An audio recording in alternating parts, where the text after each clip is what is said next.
Goed. We gaan een filmpje opnemen. Gewoon een uurtje. 20 no limit. 2 zoom tables.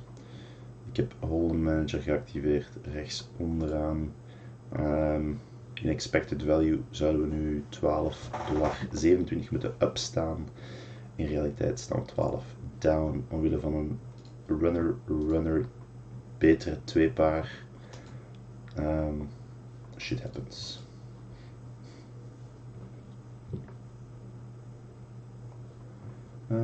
Rechts hebben we maar 1 overpair. We gaan toch terugchecken. En dan een c-bet op de turn. In principe een 6 is goed, een 8 is goed. Aan de linkerkant gaan we ook 1 keer floaten. Kijken wat hij doet op de turn. Check naar ons. Dus de vraag is, kunnen we hem nu... Ik denk dat ik ga terugchecken. We kunnen hem waarschijnlijk niet wegkrijgen van 6, 7, 8. Een king lijkt me onwaarschijnlijk. Maar aas queen, aas jack of 7, 5.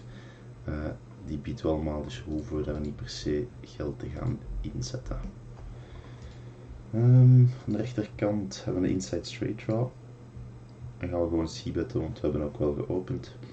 Maar we krijgen een call, dus we gaan even minderen tegen de small stack en we river de straat. Als hij een king zou hebben of slow playen, ik denk dat hij de turn zou betten, dus we gaan het ietsje minder maken. En kijken misschien dat hij callt met een lagere kaart. Checks. Oké, daar hadden we misschien nog ietsje meer uit kunnen krijgen, al ben ik niet 100% zeker of hij alles callt met die king aanwezig.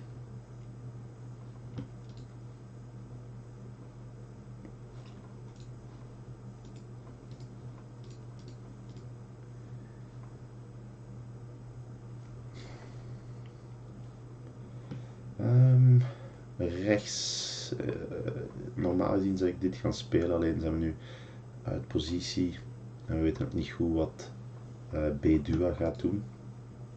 Als hij jamt, dan moeten we callen met hoogstwaarschijnlijk de slechtste kaart. Aan de linkerkant gaan we ook gewoon terugchecken.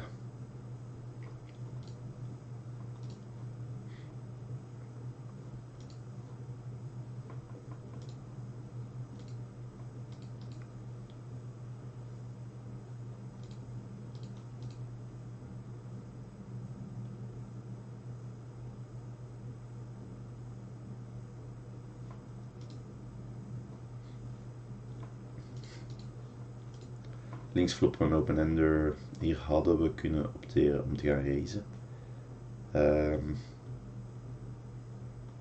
Ik ga eentje callen om te kijken wat er gebeurt. Ik kan dat altijd doen met een flush draw. En dit gaan we ook terugchecken. Oké. Speciale hand. Want hij heeft die... Eens even kijken, en volgens mij heeft hij die kings gewoon gelimpt.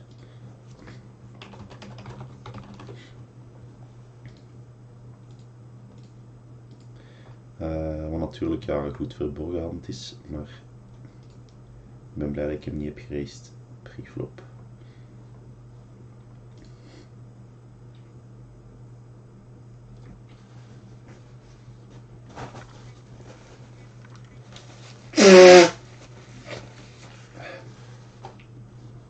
Fucking allergie.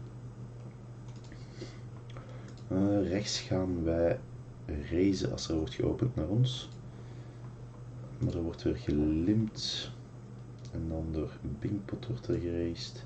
Hij maakt het 80, dus wij gaan er 3 van maken. Moest man die jammen, kunnen we callen. Al zien we liever gewoon pre-flop het geld naar ons toe komen.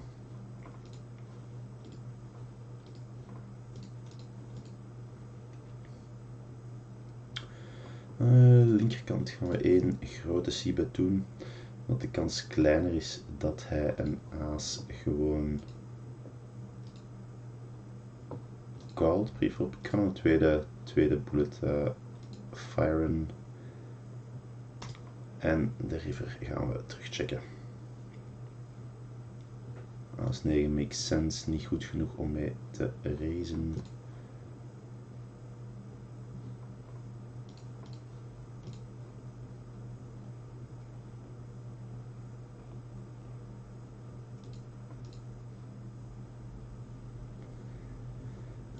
Les 98 heb ik getagd als iets losser. En dat is die jongen die Kings preflop gewoon limt. Dus die kan eigenlijk alles hebben.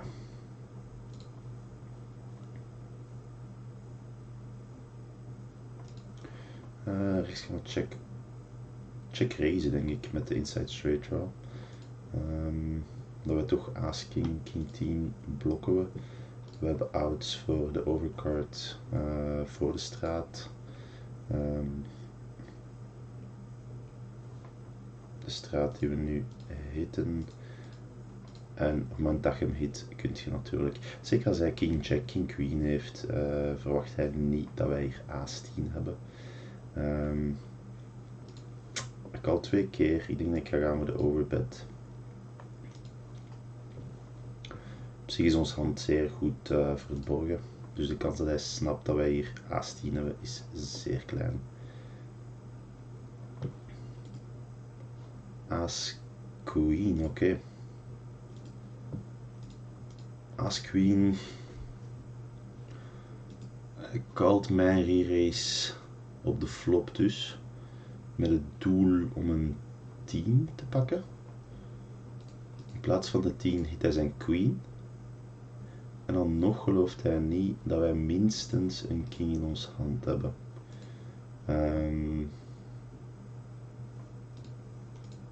Oké. Apart.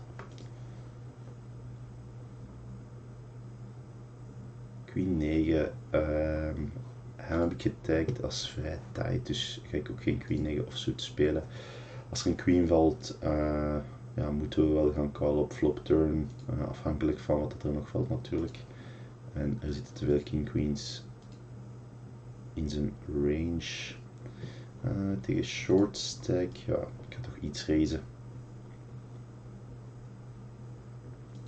Het probleem met hem, met short stacks in het algemeen, is dat ze heel snel geneigd zijn om gewoon gaan te jammen.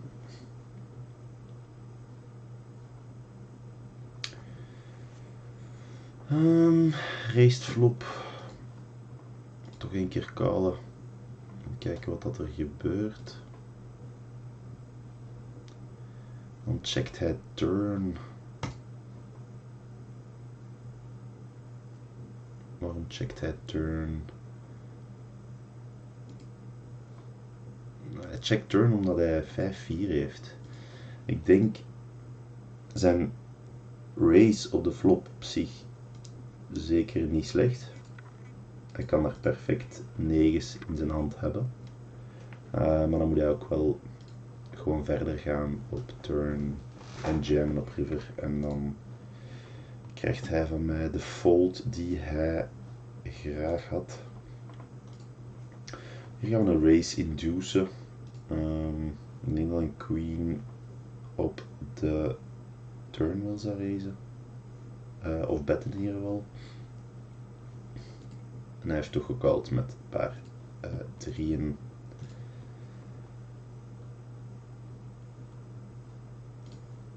Oké. Dus we smooth callen rechts en we floppen een open hand straight. Links gaan we callen met second pair. Rechts maken we dan ook de straat, alleen maken we de bodem van de straat en er liggen 2 flushen.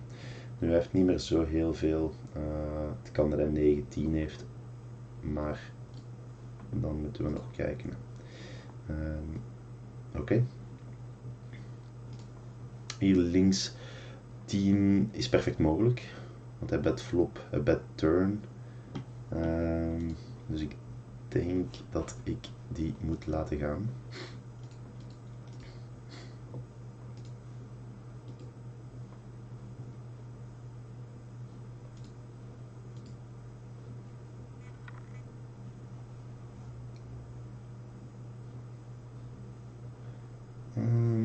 Uit positie ga ik deze 19 gewoon callen.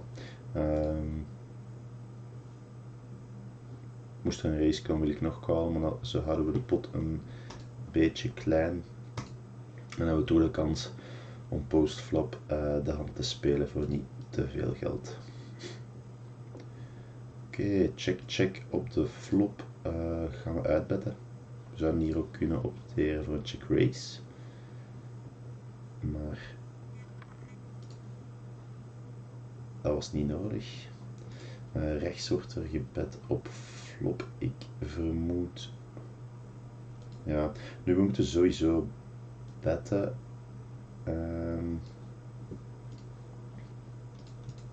Nou, we met king high nooit gaan winnen. Dus als we niet betten, verliezen we die hand. Dus ik denk dat standaard beter is van iets te betten. Hoeft niet groot te zijn.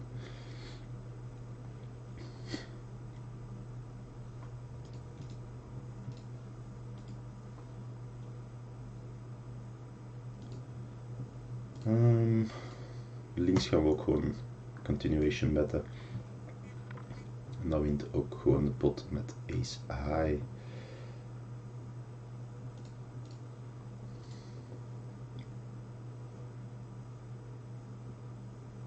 We krijgen een limp van een unknown. Hier ga ik gewoon... Oké, we hebben geopend. Hij speelt een beetje eigenaardig nu. Geen enkel probleem om dit te gaan folden. Zo goed was onze hand niet, eigenlijk hadden we maar 4 outs om de nuts te hitten en dan nog is het eigenlijk zijn het maar 3 outs. Want de spade geeft ook weer een flush op bord.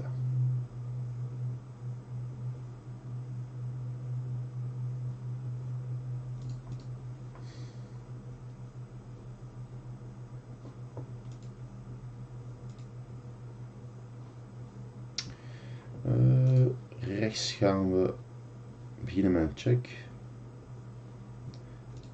En turn gaan we betten en river gaan we ook betten. Ik zou zelfs er over betten, omdat er valt nu een flush. Dus stel hij toch een 10 of een 8 heeft, gaat hij misschien iets minder geneigd zijn. Nu we blokken geen flush. Dus op zich is het perfect mogelijk in deze situatie dat hij de flush heeft. Maar het doel is hier om hem een 10, een 8, eventueel een king te laten folden. Dan zien we wat er gebeurt. Als hij ons re-raised, easy fold. Links gaan we proberen iets te verdienen met de jacks. Oké, het is niet gelukt om hem de 10 te laten folden. Op zich, ja, nice call van hem. Hier aan de linkerkant, stel dat hij de flush was aan het chasen, is het belangrijk dat we hem ook een kans geven om nog te betten. Want als wij betten, gaat hij ons sowieso nooit callen. Dus we callen gewoon met de overpair in de hoop dat hij een gemiste flush draw heeft. Hij kan natuurlijk ook 4-5 hebben of een set. Maar op zich, voilà, gemiste flush. Stel dat wij daar gaan betten. Hij had natuurlijk ook de 10. Maar stel dat wij daar echt gaan uitbetten, denk ik dat hij altijd fold nadat we 2 of 3 streets. Hij zou sowieso niet gaan raisen. Non-zikai ga ik een klein beetje raisen op die flop. En dan terugchecken. 20 cent moeten we callen, maar ik ben gewoon benieuwd wat hij heeft. Oké.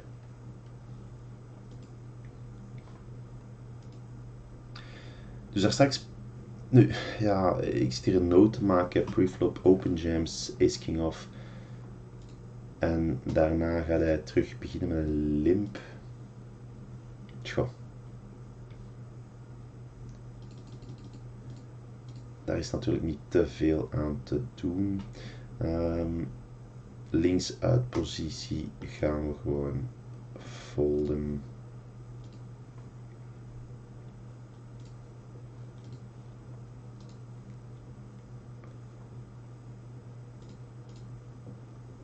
We hopen altijd op actie met de kings, maar op een of andere manier fold iedereen altijd als wij kings hebben.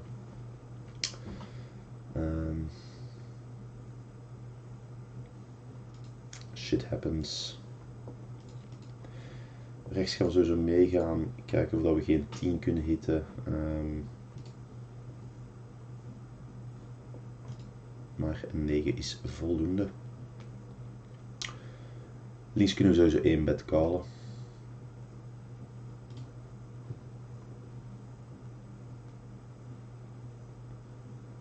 Ik denk niet dat hij 2 keer gaat checken met een king. Dus we gaan nu voor value gaan. Voor een 8, misschien een 9 die nog kan callen. Het is een 9 uiteindelijk geworden. En doordat wij hebben teruggecheckt, is hij ook eerder bereid vandaar de call te maken.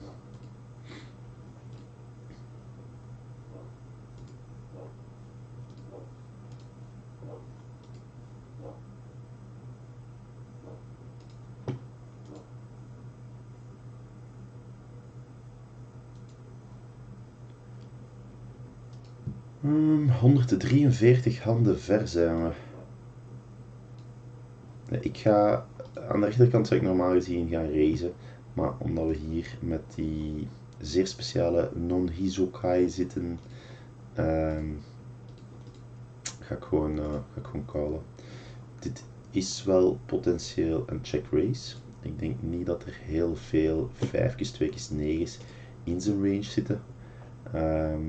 Meer in mijn small blind calling range. Plus ik heb 2 overs, plus ik heb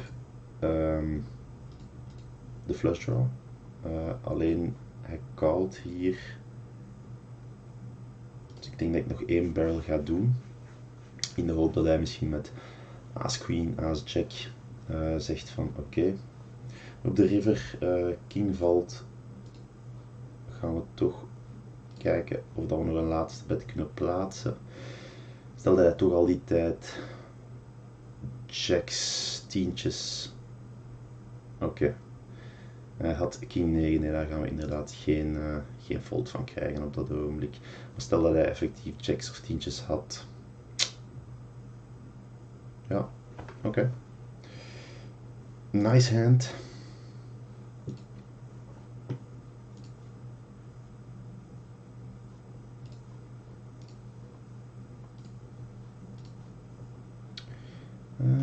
Aas 10 gaan we wel raisen van op de button.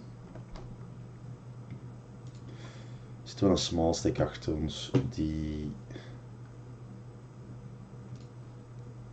mogelijk de pool raised, maar in dit geval zitten we safe.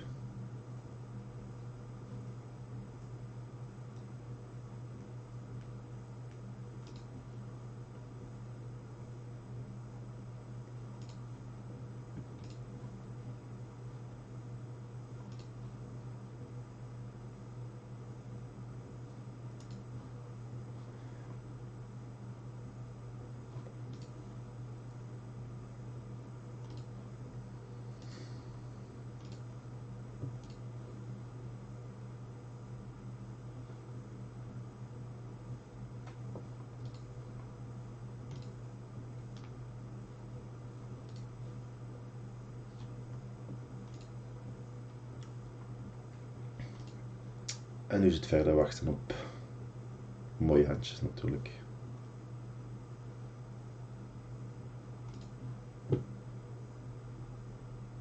Of speelbare handjes.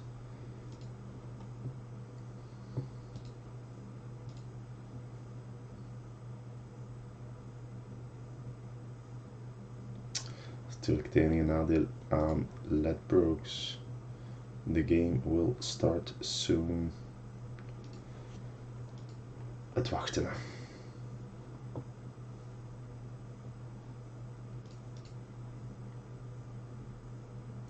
voordeel is betere rakeback.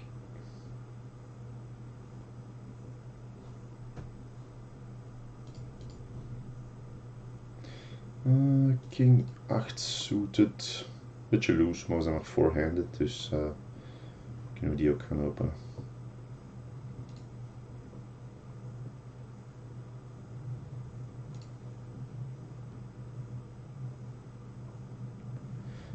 We hebben hier second pair. We gaan gewoon beginnen met een check. Call. En een fold.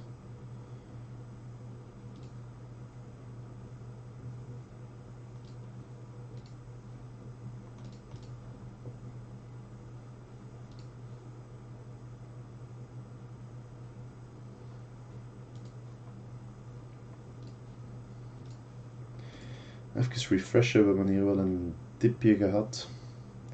In expected value altijd wel $35, netto $15.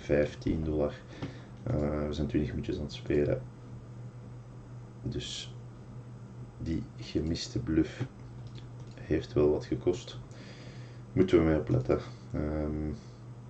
Hoe zwakker de opponent, hoe minder dat je eigenlijk moet bluffen.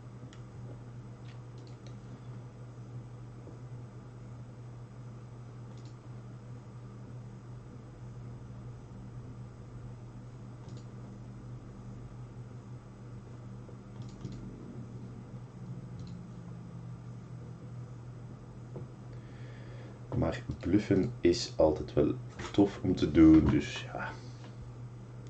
Whatever. Callum Pierce. Ga ik de 10-4 verdedigen. Suited.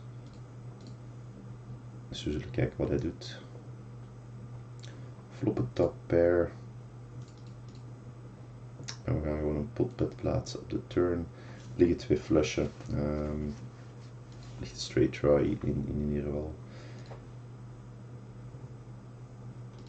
Dus beter van dat in de kiem te smoren.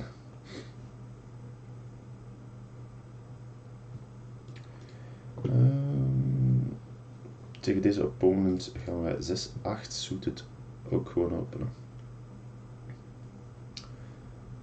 En we nemen 2 keer de blinds.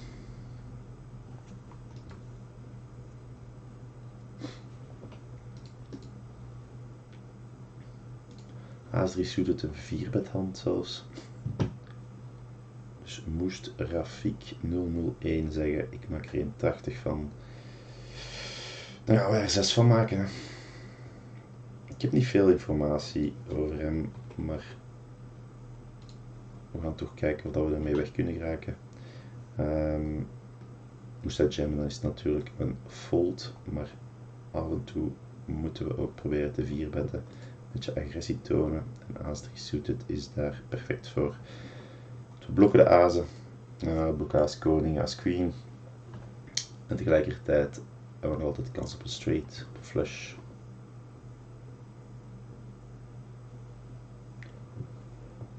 Aas 9 is een defend. We gaan hier terugchecken. En all the way down nemen we het met Aas hoog. Hij heeft ons geopend met Aas 7. Oké. Dus hij had hoogst waarschijnlijk hetzelfde in gedachten dat hij wel zou winnen met de Aas.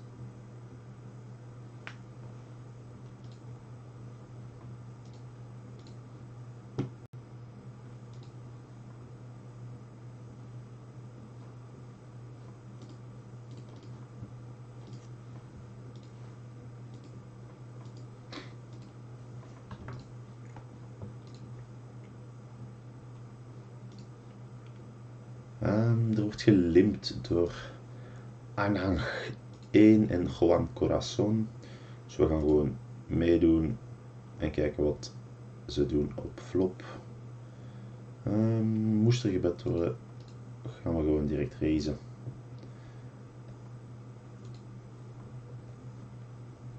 Nu hoeveel? Ja, nu ligt er natuurlijk wel Aas 2, 3, 5, maar we gaan toch gaan voor een lichte value. Als hij 4-5 heeft of pocket 5's, gaat hij hier raisen. Dan kunnen we gewoon folden.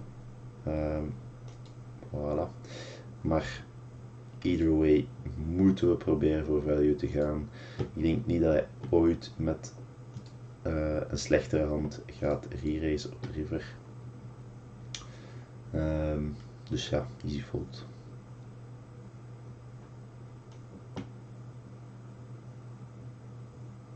Dat ogenblik heb ik natuurlijk spijt dat ik niet de flop heb geopend.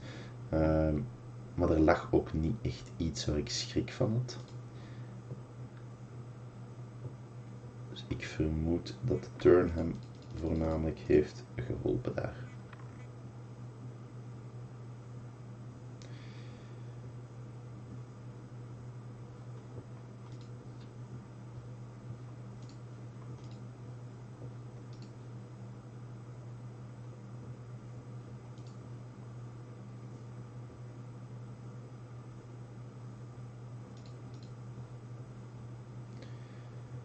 King 5 suited tegen ja, twee small stacks.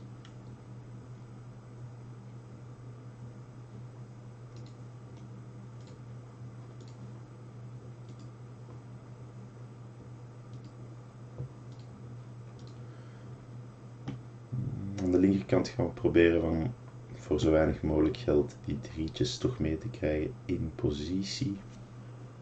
Voor moesten we een set floppen, dat we er toch bij zijn.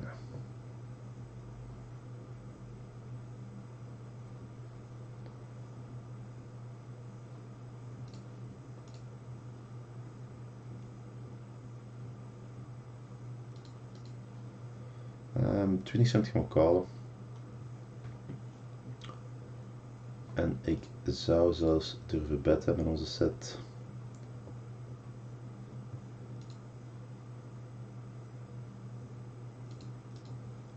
Er zijn ook niet veel handen.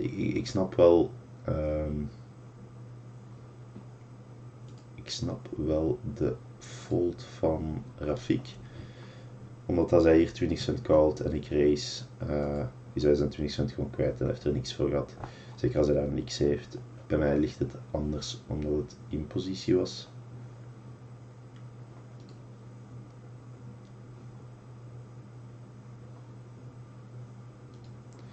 Handjes DDKKTD limpt dus pocket kings preflop, maar dat wil eigenlijk niks zeggen. Het kan even zijn dat hij al zijn handjes limpt. Nu, je kunt ook argumenteren, als je preflop kings limpt, dan is de enige hand dat je opent azen.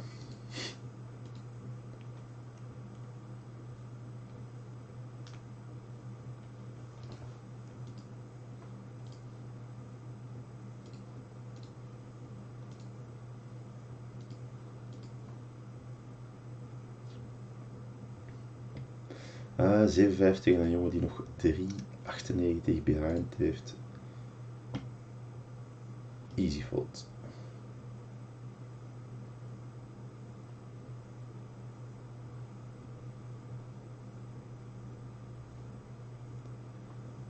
Linkszelfde verhaal.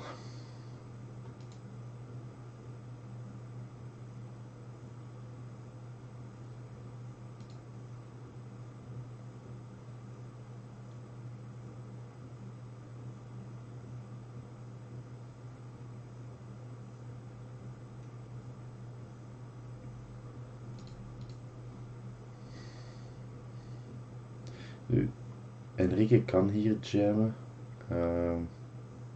Wat jammer zou zijn. Maar dan follow gewoon.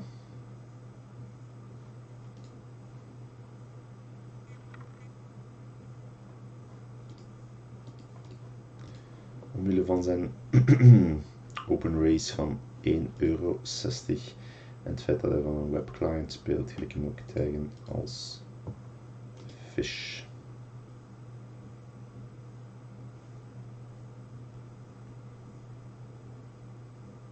Deze is ook al een vrij loose open queen jack offsuit vanuit early position. zolang ik hier nergens rood zie aan tafel, zitten we goed. We moeten ons niet te veel zorgen maken.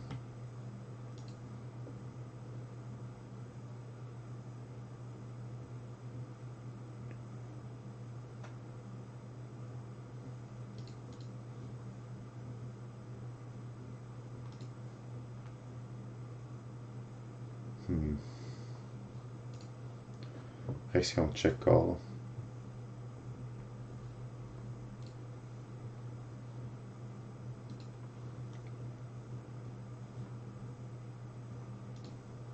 En kijken wat er gebeurt. Hij bet flop, check turn, bet river. Het enige probleem is een 8 of een 7 biedt ons ook. Puur op de flop zou ik niet meteen folden met een pocket pair.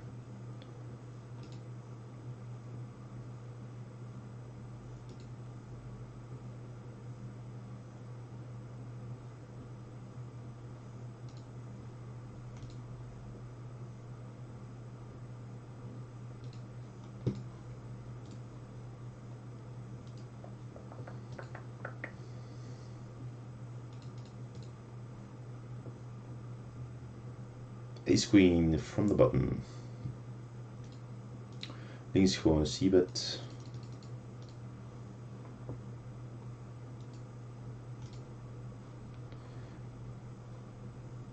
En links gaan we ook terug checken als er een mogelijkheid is om terug te checken.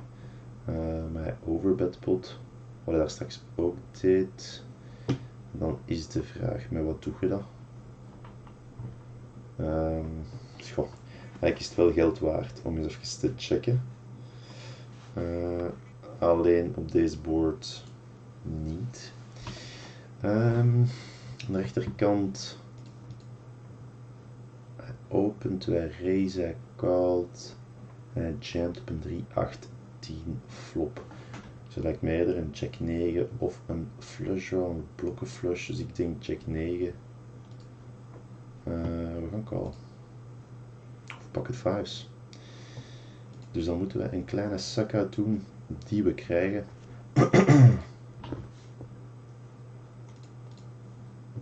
Het was een beetje een eigenaardige play van hem.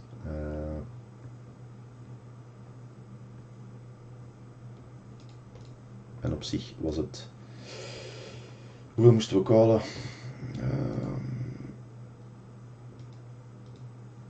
Niet zo heel veel, denk ik. Het was... Ja, hij had nog 4. Dus de pot was 4 en hij had nog 4. Dus het was letterlijk 1 pot size bet. Dat is op zich geen ramp. Hier king 10 of suit. Gaan callen in de small blind, een beetje onorthodox, want als ik langer raced, dan zijn we er al. Bedpot op de flop, we hebben top pair en een 10. Dus we gaan gewoon callen, we blokken flush.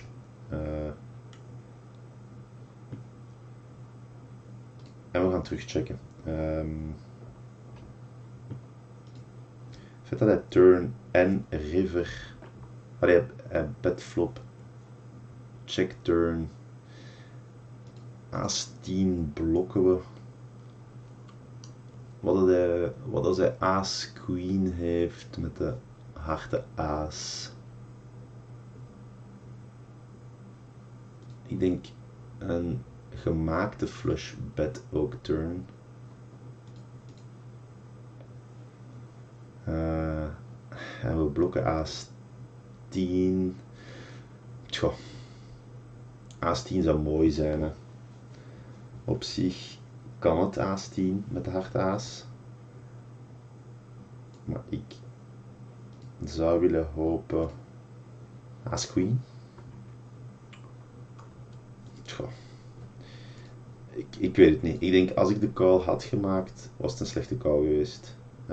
In de zin dat de meeste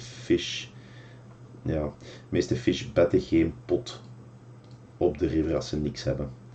Dus ja, We gaan kijken. Links houden we, wat goed is. En rechts gaan we blijkbaar een familiepotje doen.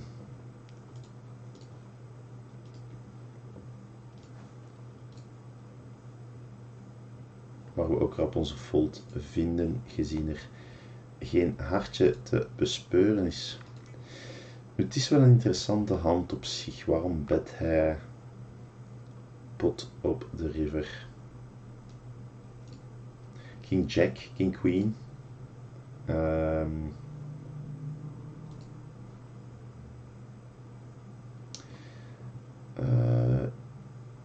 Nee, ik ga rechts gewoon checken. All the way down. Als hij niks heeft, heeft hij niks. En anders krijgt hij hem van mij.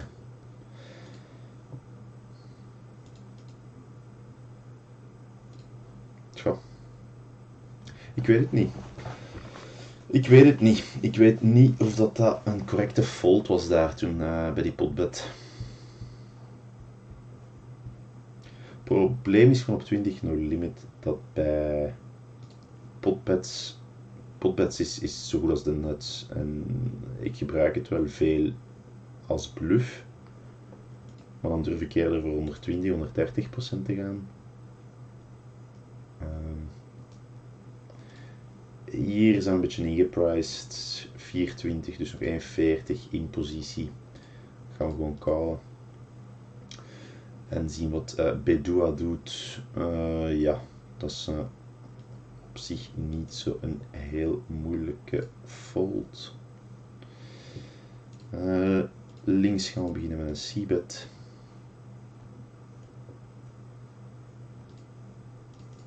Gevolgd door nog een c-bet. En geëindigd met een triple barrel. Ik denk dat hij aas jack, aas 9 gaat hij misschien ook wel callen. Op zich heeft daar geen zin om terug te checken.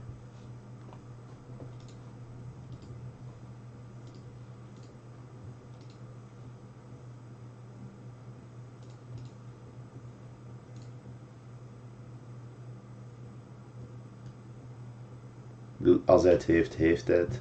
Maar ik denk dat we heel veel value verliezen als we gaan beginnen met een zwakkere check. Of check call. Die fout maak ik ook nog wel eens. Fout. Gemikt op een check raise.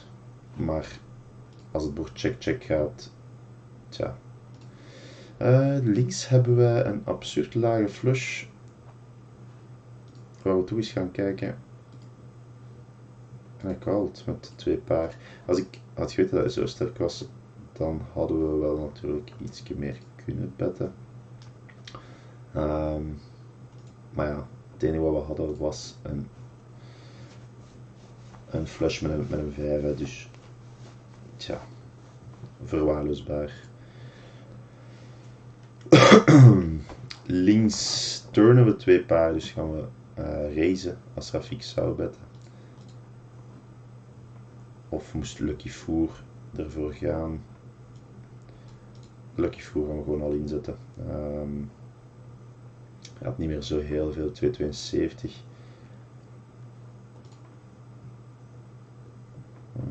King Queen offsuit is een gewoon fold. In een King Queen suited gaat daar wel een call zijn met positie op de raiser.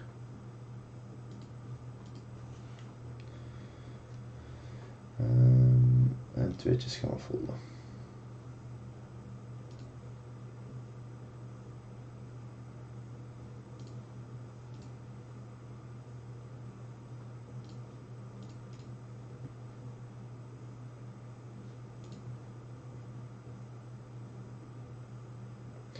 Oké, open and straight draw. Tegen redless. Hij begint met een check, dus gaan wij de turn starten. En ik vermoed dat we die 10 zelfs kunnen value betten. Tenzij hij iets heeft à la King Queen. King Queen of Hearts. Check heeft hij niet. Hoe blokken king queen eigenlijk, hè?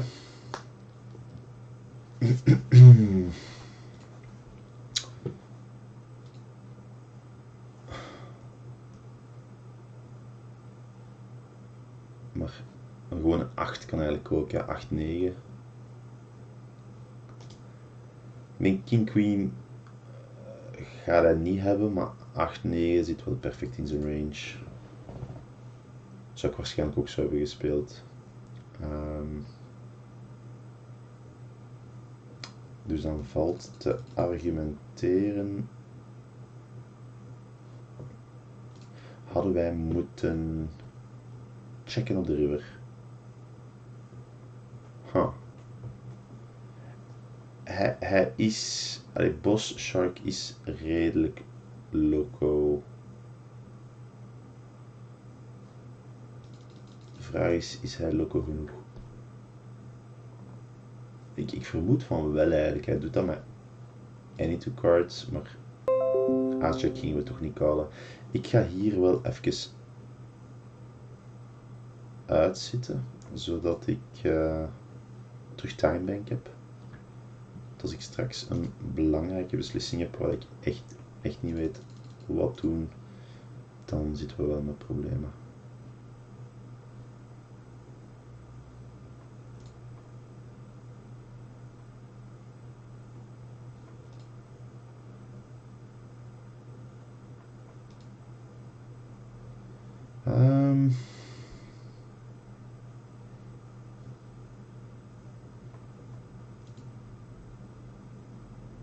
Ik denk dat we dit wel gaan c-betten. 1/3 van de pot ongeveer, ja, 40%. 19 heeft een straat. King Queens ligt wel in een calling range. Maar we hebben ook wel outs om te improven. Hij maakt gewoon een call, dus we gaan die terugchecken. Ik denk King Queen gaat hier altijd betten. Maar als hij bang is van Aas King... Ik ga dit terugchecken. Ik vermoed dat hij eerder 9's of 10'tjes zou moeten hebben in zijn range.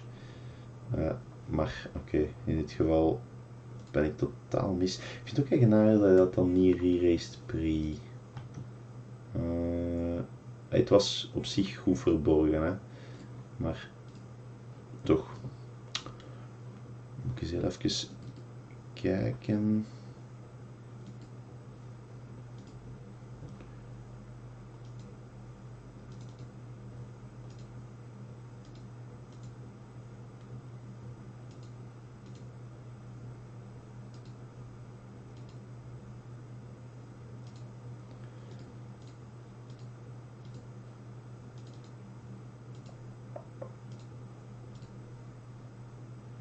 Oké.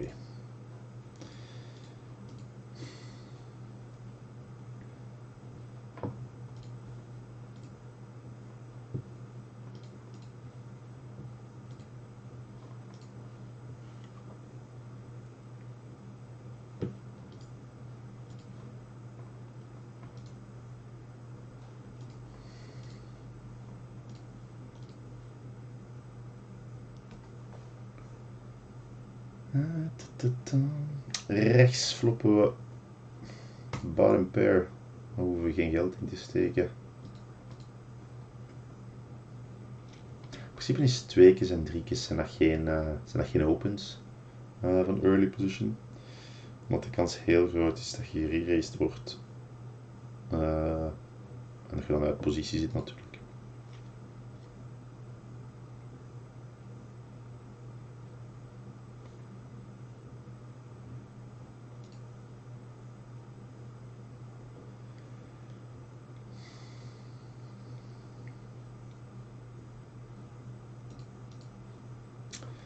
Clonger begint ook al te limpen.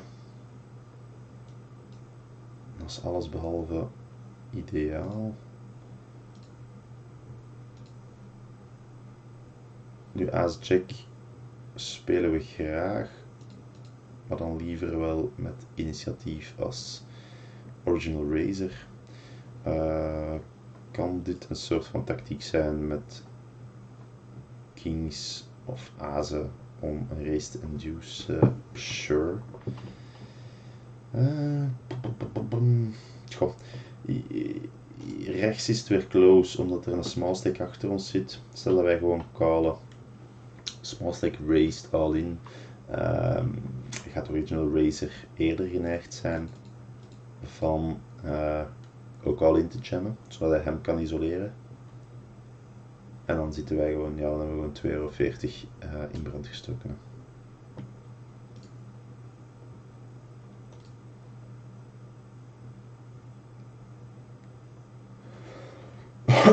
Excuseer.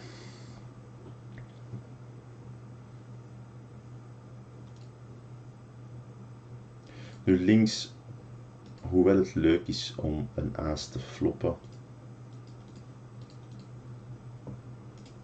en hoewel dat we wel ene keer gaan callen, lijkt het me wel altijd beter om een klein beetje meer zwart te zien hier. We gaan zien wat HK doet. Maar ik denk na flop en turn op zo'n flop te betten dat we dat gewoon kunnen folden.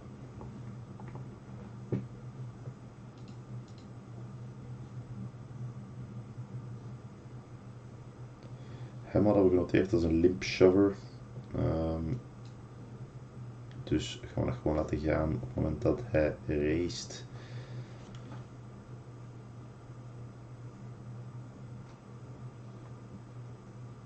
Aasjack kunnen we in principe gaan raisen. Maar nu is onze hand ietsje meer beschermd. In de zin dat hij zet ons nu niet op aasjack. Hij bent redelijk groot, dus we gaan beginnen met een raise. Hij kan hier perfect een groot aas hebben. Hij kan flusher hebben. Of hij kan gewoon helemaal niks hebben en gewoon een c-bet doen. Maar al bij al is er niks mis met een re-race om een beetje meer geld in de pot te krijgen.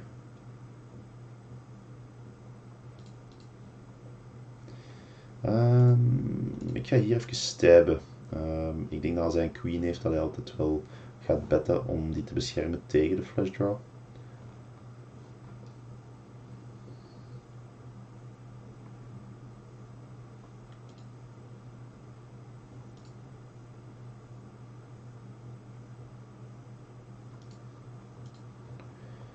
En we gaan nog een minuutje of 10 doorgaan.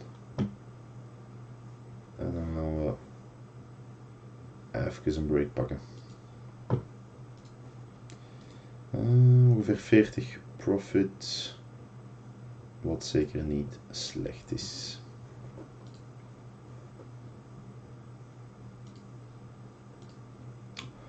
Had het meer kunnen zijn? Sure.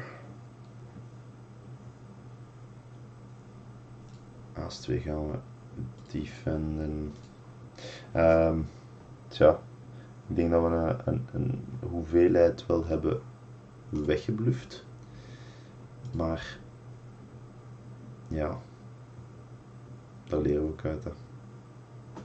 Links heb ik gekozen om te betten.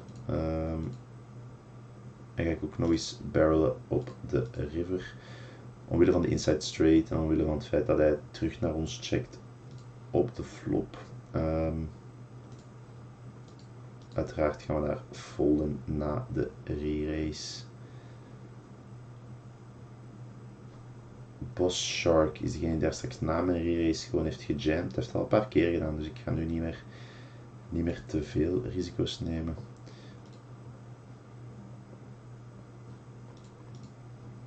Maar we gaan kijken wat hij doet. Uiteraard ligt de volledige straat er. Maar wat heeft hij het gedaan? Queen Jack. Dus als die 10 niet was gevallen, denk ik dat we daar wel nog wat geld hadden uitgehaald. Alleen zie ik hem ons daar alleen callen met een aas of met een 9. En daar zijn we natuurlijk niks mee. Links callen we de absurd kleine bedjes van onze Lucky 4. En rechts gaan we top pair delayed c-betten.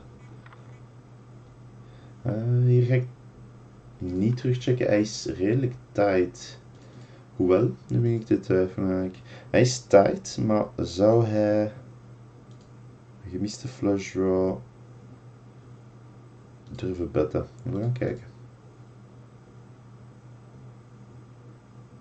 Ik ga hem niet racen natuurlijk, maar we gaan wel callen om te zien waar we zijn. Gemiste straight draw is het. Zo op zich was de check wel goed, want uit onze river bet had hij niet gecalled.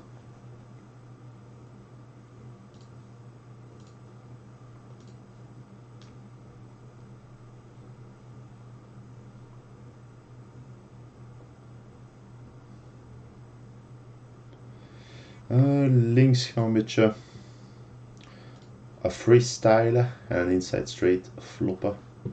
En een running flush, eigenlijk top flop. Slechtste turn ooit.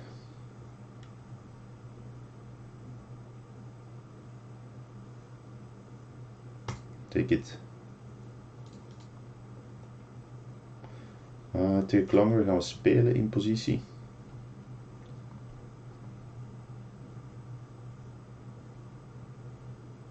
Second pair, jammer genoeg geen clubs, maar we gaan er wel eens even een step naar de pot doen. Haha.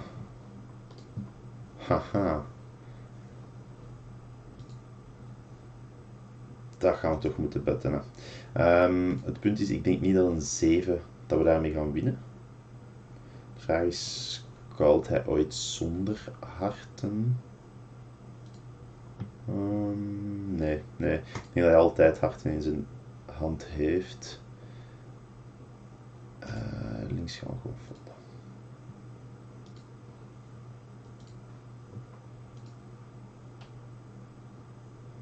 Moest die vierde hart niet gevallen zijn, hadden we nog wel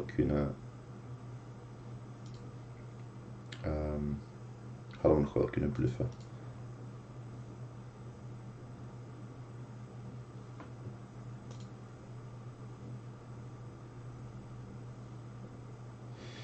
Hier King Jack, Jack 10. Blokken we. Zo gaan eens kijken. Misschien iets te weinig gebed. Het ziet er redelijk zwak uit eigenlijk. Hè. Nu, als Hiding Belarus het gelooft, is het allemaal goed, maar in alle eerlijkheid, het zag er een beetje zwak uit.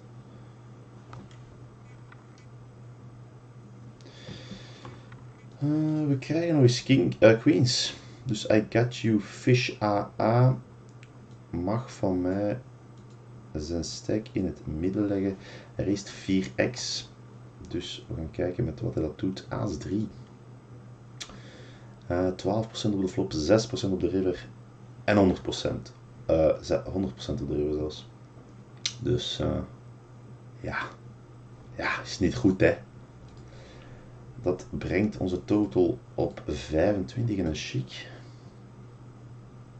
Als Dark Knight hier niet zou meegaan, zetten we Vagos misschien gewoon best all in met tientjes.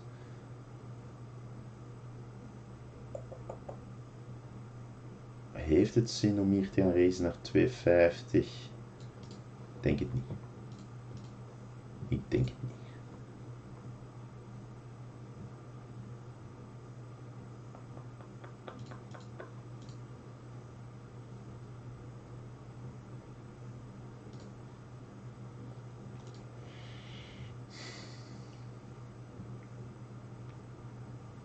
Chuchua.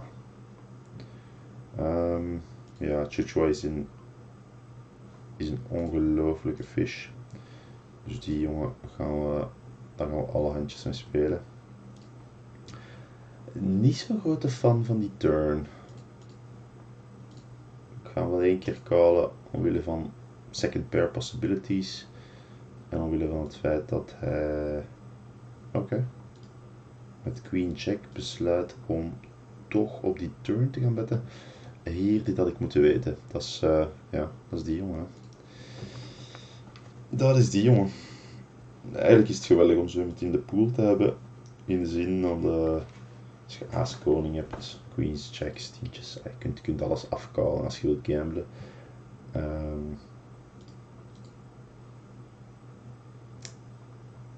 Jack 3 suited gaan we ook callen.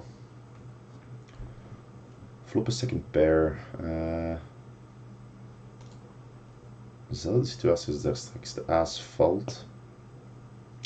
Nog één keer callen. En kijken wat hij doet op de river.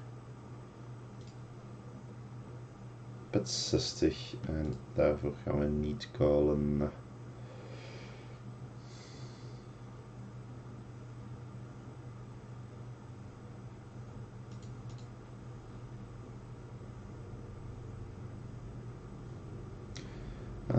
Open en straight draw, maar we gaan die gewoon checken.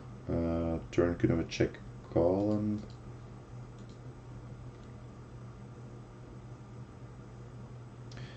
Stel dat hij hier, ja, we gaan sowieso moeten racen, daar niet van, maar stel dat hij hier de queen heeft, dan is hij bereid om veel te callen, denk ik. Als hij jack 10, king 10 heeft, heeft hij de nuts.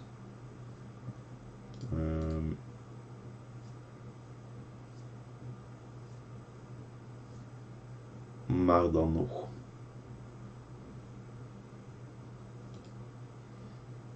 De kans is natuurlijk klein.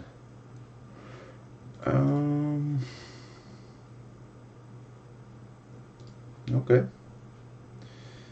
Rechts gaan we handjes spelen in positie 4-5 suited. We floppen een pair en een flush draw.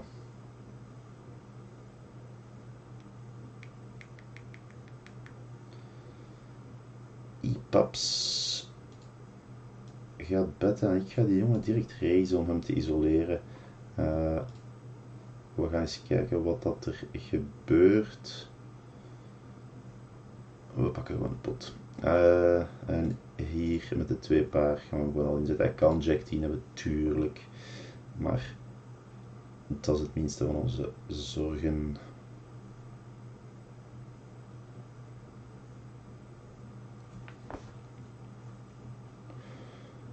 Ook links gaan we de 6-5 suited gewoon spelen. En rechts gaan we aas 3 suited. Rustig meegaan. Tenzij 920.351 andere plannen heeft. Ja, dat gaan we natuurlijk niet doen. Links gaan we callen.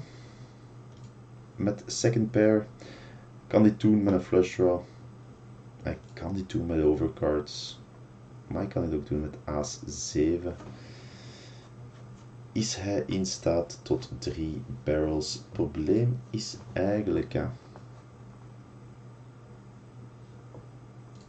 Stel dat je zoiets. Ik denk dat ik moet callen. 3,43. Pot van 14. Even checks. Oké. Het is eigenlijk nager dat hij die bet maakt op de river wanneer dat de king valt. Ik zou denken, oké, de king valt. Wat dat je ook hebt gedaan, stel dat je hebt zitten bluffen, ga je op dat ogenblik hoogstwaarschijnlijk. Nee, ik weet het niet. Ik weet het niet.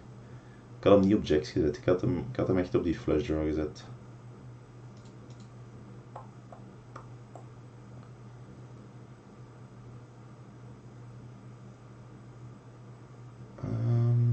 Rechts hebben we die situatie al eens meegemaakt. Hè.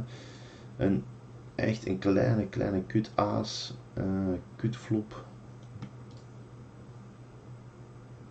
En het lijkt me sterk dat er niemand een spade in zijn hand heeft.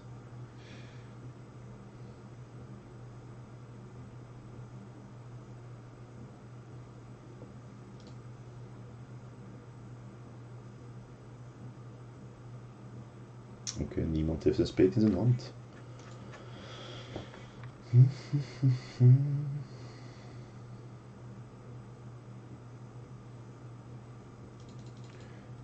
Links gaan we niet te slow doen met de negens.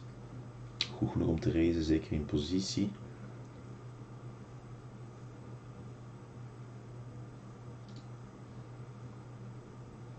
En we gaan zien wat Greenview doet.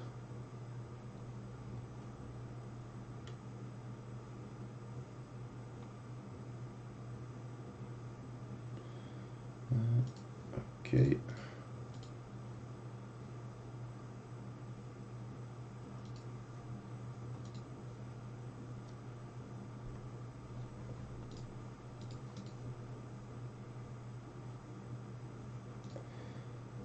Uiteraard As-10 suited gaan we spelen. Gaan we zelfs racen.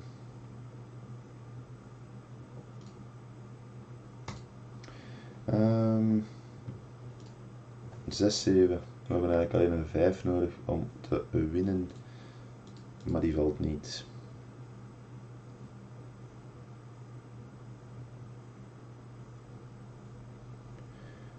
As Queen gaan we voor de verandering eens even spelen uit positie zonder te racen. En daar zijn we ook niet te veel geld aan kwijtgeraakt.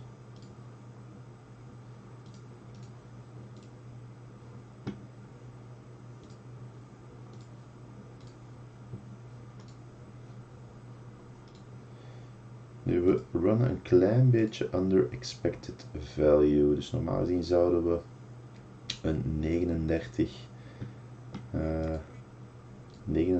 dollar winst moeten hebben gehaald op een uur. En we zitten aan 30,5. Dus omwille van een suck-out, welke suck-out was dat? Het zegt me op dit ogenblik niks. Nu, links maakt al veel goed. We hebben de nuts.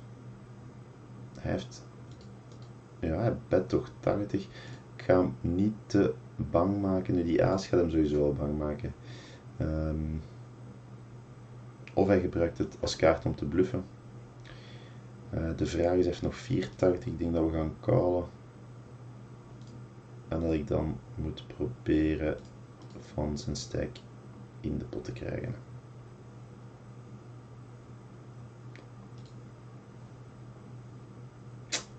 Helaas.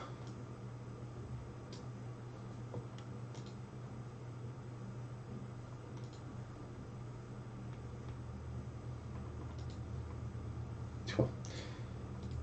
Is het daar beter om gewoon terug te checken?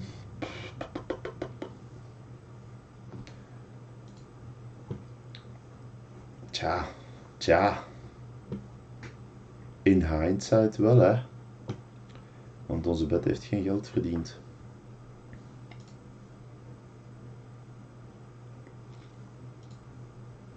Bon, op zich. We zijn nog even goed aan het gaan, we zijn nog redelijk gefocust. Ik ga er nog 10 minuten, kwartier bij doen.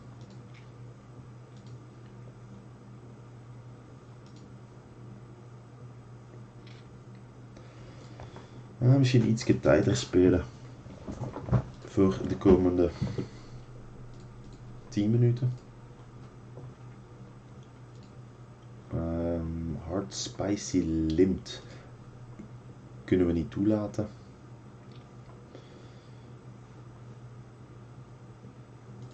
Links gaan we ook c-betten.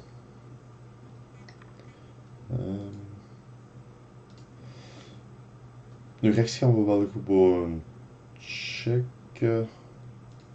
Check racen? Oké, dat is alles behalve eigenlijk een goede kaart.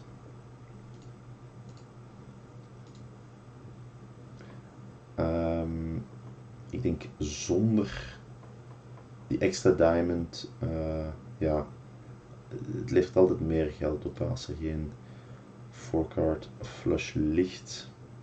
Terwijl jij hem wel degelijk gewoon geflopt hebt. Maar goed.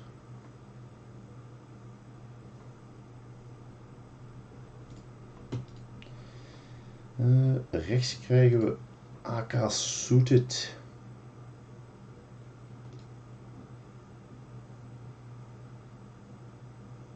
We proberen van hier wel een flop mee te zien, dus als we worden geraced, gaan we gewoon callen. Niet noodzakelijk 4 petten. We worden gewoon gecalled.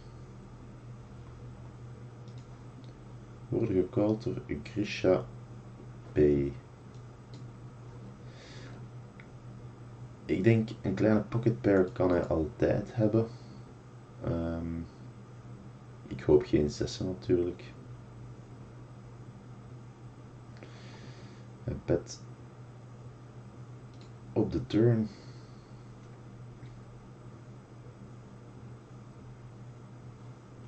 Nu 6 zijn semi uitgesloten. Maar ik denk niet dat ik dit kan raisen, dus ik ga sowieso de call maken. Ik denk niet dat het echt profitable is van te raisen. Want hij was wel redelijk sterk op de flop, in de zin, het is oké. Eigenlijk had ik misschien kunnen raisen. Nu dat ik zijn kaart heb gezien. Maar ik weet niet hoeveel links ga ik betten, omdat ik niet ga winnen met King High. Ik weet niet hoeveel King Queens dat hij daar called. Met die 7's en die 6's die aanwezig zijn. Hè.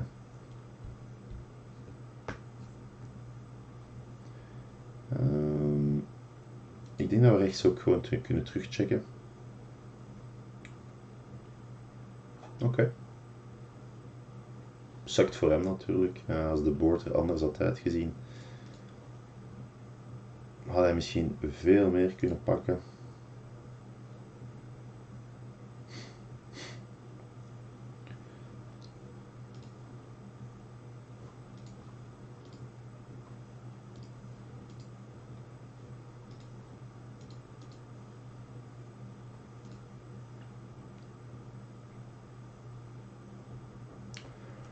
Juist. Ik weet terug waarom dat we under EV aan het runnen zijn. We hadden Queens tegen Aas 3. Queens tegen Aas 3 en hij heeft ons geriverd. Maar dat gaat ons hier niet overkomen.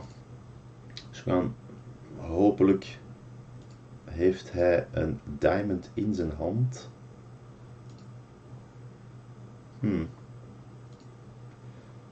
Moeten we dat terugchecken?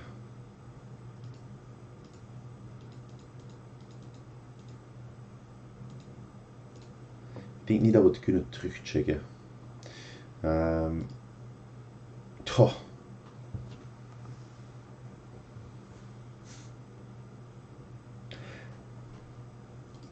Hier verliezen we eigenlijk zijn hele stack. Hè? Allee, in de zin, oké, we staan echt 100% achter, tuurlijk. Preflop. Maar als hij ons gewoon raced, c'est fini, hè. Honeydew monster. Wauw. Oké. Flop is goed. Alleen jammer genoeg zitten we hier met... als hij jacks heeft. Kijk, ik ga opnieuw moeten betten. Als hij jacks heeft, zal hij wel all in gaan. Als hij een flush heeft, gaat hij misschien ook all in. Hij heeft aas koning. Ja, oké. Had ik misschien ook zijn volledige stack gewild. Maar hij was heel passief aan het spelen. Hè. Heel passief.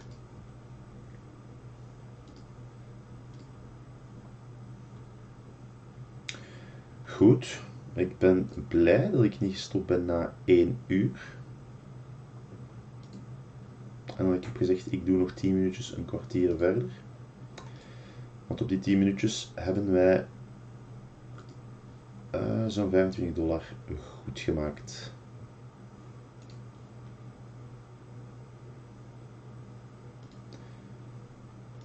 genoeg zien dat ik die massief video upload krijg op YouTube.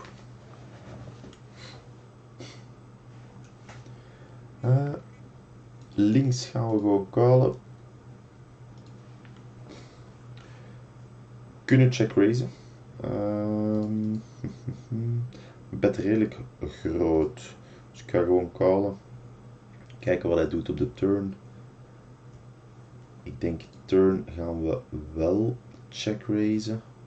Zeker als hij 240, 250 bet. We hopen natuurlijk dat hij niet opeens begint te minderen. Hij begint wel te minderen. Dus ik ga doen alsof ik de pot wil kopen. Ja. De bet is redelijk groot hè, op de flop.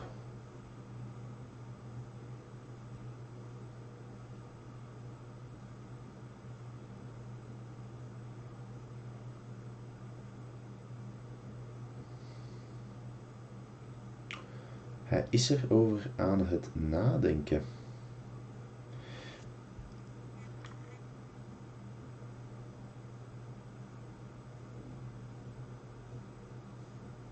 Dus op zich was dat...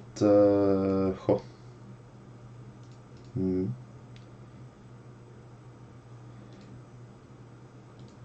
ik word altijd... Ja. Ik wil wel weten wat dat andere persoon heeft op het moment dat hij overbet. En ik weet dat het quasi onmogelijk is om dat te weten te komen, want je moet heel veel callen wat vaak niet waard is. Maar net daardoor wil ik het gewoon weten.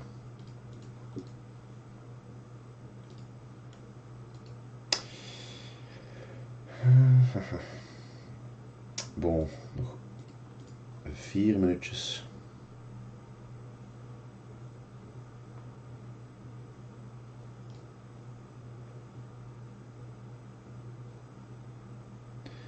Aas 8 zou ik normaal zien. Nee, niet noodzakelijk raisen. Alleen met die small stack achter ons. Dus we floppen 2 paar.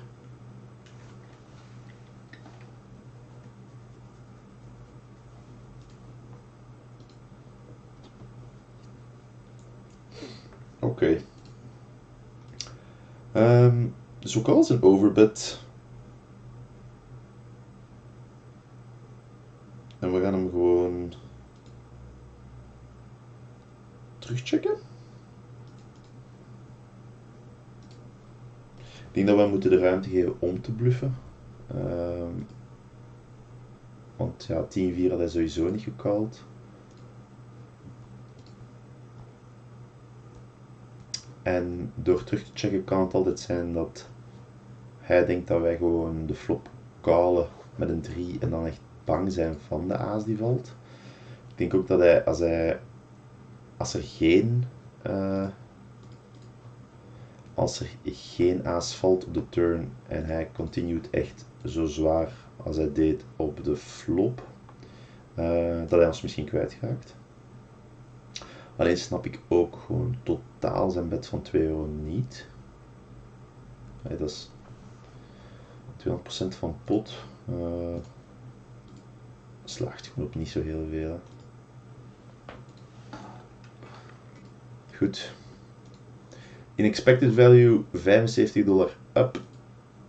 Puur netto zitten we gewoon op 66. Hier moeten we opgeven omdat er nog één iemand achter ons zit. En we gaan afsluiten met Queens. Tegen Boss Shark. Die wel eens durft te jammen preflop met niks. Dus we gaan kijken wat er gebeurt.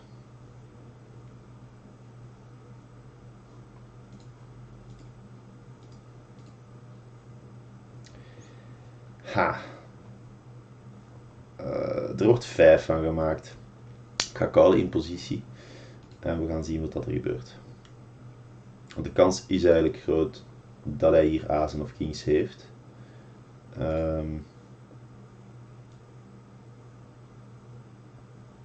We moeten net genoeg betten om een race all-in te inducen van azen of van koningen. Als hij dat met aas koning wil doen, mag het ook. Maar hij fold, dus hij zal geen azen of koningen hebben gehad. En hij heeft ook niet gesiebet.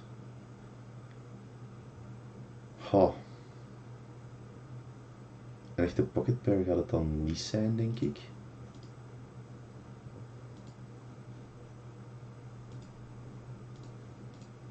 Oké.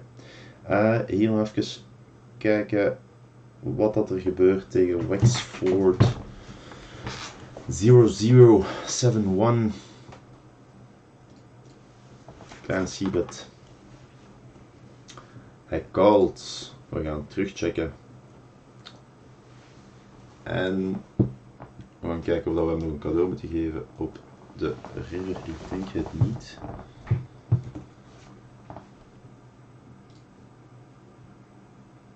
Voilà, dat was het. Ik ga er zo nog een paar opnemen. Want ik denk wel dat het handig kan zijn om handjes gewoon luidop te spelen. Al is het maar om even na te denken over de moves. En ja, till next time.